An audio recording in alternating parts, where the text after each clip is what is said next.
In this video we are going to talk about for loop in Python. So there are three type of loops, but we'll be focusing on for loop for this video.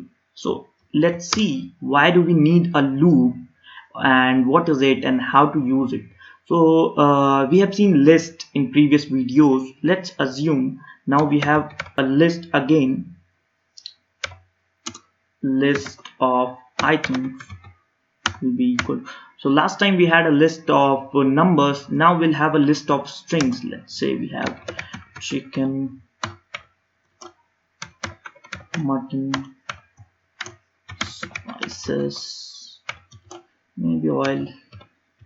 Now we got our list of items, and these values are stored in this list of items. Now if I ask you to print all these items, what will you do? You'll try to get item 1 as we learned in our list video, and 0th element will give you chicken, and similarly we'll get the rest of the items. And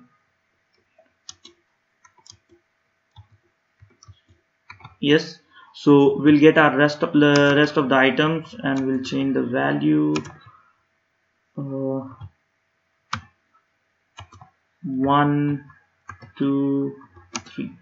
So this is what we'll do. As far as now we know, we have learned this much. So we'll access these items in different variables, and we'll try to print it out like item 1, item 2, item 3, item 4.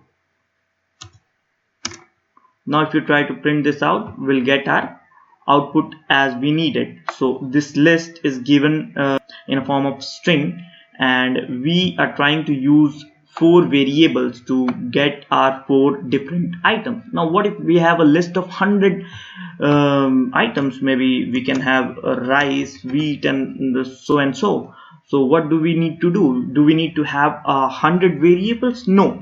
So that is the condition when we need for loop to do our work easy. So how does it work? So we just need to write the keyword for, and we need to give a variable. Let's give it a name of item in list of items, and then again this colon symbol. So for keyword denotes that we are about to write the iteration condition for our loop.